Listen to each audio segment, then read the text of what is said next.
Hey guys, Dan here, stockmarketmentor.com. Look, I want to look at Tesla today. This is a stock that's been on our active trade list for a while, meaning, we just got in last week on this little pullback here. What I like to do, by the way, is I'll look at a stock like this and this is a bad example because it's so volatile, but some traders, they're good to buy the stock last June, still be holding it and feel like, you know what, hey man, 263%, that's good. I'm good, that's good for me. But then, and that's great, but they're also then willing to sit through a 33% drawdown, and then from up here, another 36% drawdown. They're willing to sit through what is still, a basing process for over a year. Where they are now, they could have done even better if they'd sold in the first part of this year. So what's my point?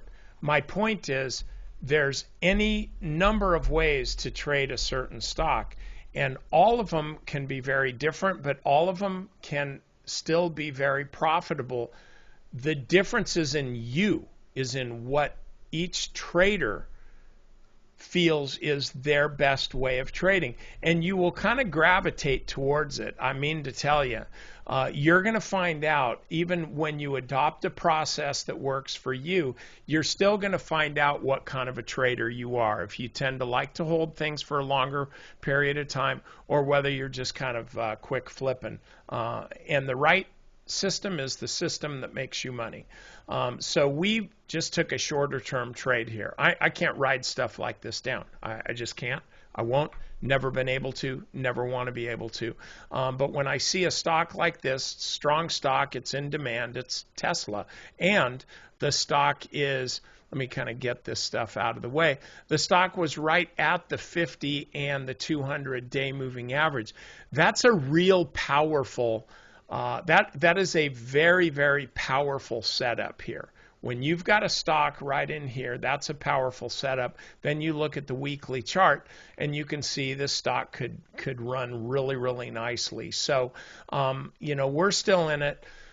My suggestion is decide how you want to trade it. I don't think you can buy it here. I certainly wouldn't. But I wouldn't sell it here either, unless you are an action junkie. If you're a short-term trader, then you actually would have wanted to be out sometime earlier today. But I think the best bet for the short-term guys is look at the volume-weighted average price. Typically, a stock towards the end of the day will drift back to the volume-weighted average price, whether it's from below upwards or from above downwards, just because the price will ultimately just kind of sink to whatever the average price was for that day given the volume on any given price range. So as long as the stock's staying above the VWAP, then long is the place to be. Again, I'm talking short-term traders. But if the price starts to fall below the VWAP, then you really want to start looking at that stock and deciding whether you want to be still in that stock. Oh, by the way, and another big deal, I don't really mention this too much. I just kind of think about it without thinking about it. What's the direction of the VWAP? What's the direction of the volume-weighted average price? If we just look at the VWAP, I already have it as thick as I can have it. If we just look at the direction of the VWAP, this is not where you want to be long. This is not where you want to be long. This is not where you want to be long. Here, this is where you want to be long. You see, there's a difference. If you just look at the orange line there with nothing else, you could actually position trade this stock. Okay, so anyway, that's all I have to say about Tesla, at least for today. I'll see you tomorrow.